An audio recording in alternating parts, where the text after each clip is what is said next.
Such a powerful thing to talk about regret and the importance of regret for a spiritual and, I think, deeply meaningful human life.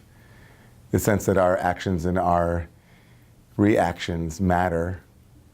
What matters is how we are in moments to moments, and to think about the importance and the gravity of each moment and how we live it, and the potential for regret, for having lived it the wrong way, makes thinking about our lives a very intense thing, a very beautiful thing, but also something that we might not want to think about.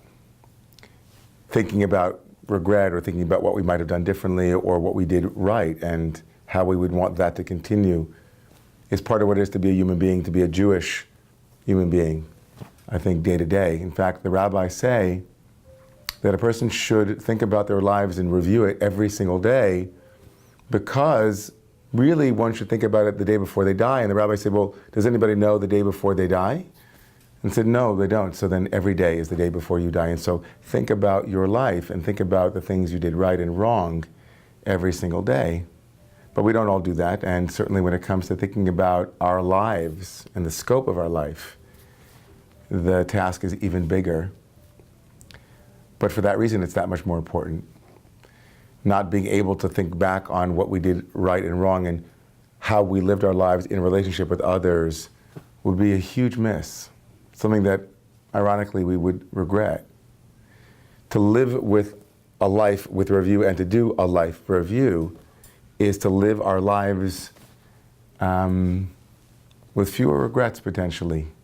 And in the general scheme, it's really part of what it means in Judaism to give a legacy.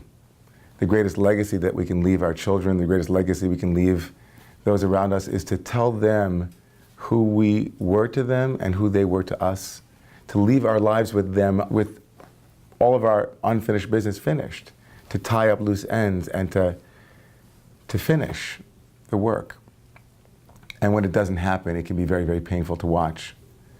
I know that I'm kind of in it now because my uncle, my father's younger brother, my Uncle Joey, or as I called him, Yassala, we all called him Yassala. My Uncle Joey was Nifter. My Uncle Joey passed away 2 Mondays ago after a 6-month battle with cancer. He was 80, he just turned 80 in March. He lived a very robust, a very full, a very beautiful life. He was a singer, he was a Renaissance man, he had many different careers, he was a lawyer, he was a photographer, he was a beach bum, he was my uncle. And the thing I remember about my uncle more than anything was his voice. He was a singer, he was a cantor, but when the cancer attacked his mouth, we knew that the last part of his life would be lived without access to the very thing that defined him, which was his voice. And so there were many moments over those last 6 months where I thought, I wonder if Joe finished his life review.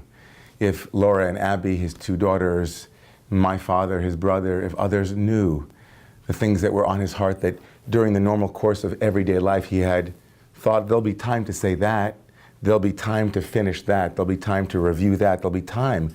But he didn't have it. A full 80 years, and the last 6 months, even things that he saw coming were lost because I think he hadn't done his life review in a verbal way. And as I sat Shiva with my father, sitting and watching him, I thought, I wonder what Joe would say now if he knew what my father needed to hear to be complete. A person should review their life a day before their death. But since we don't know when we're going to die, today's the day. It isn't easy to review your life. It isn't easy to bring everything up that is unfinished, but we can do it.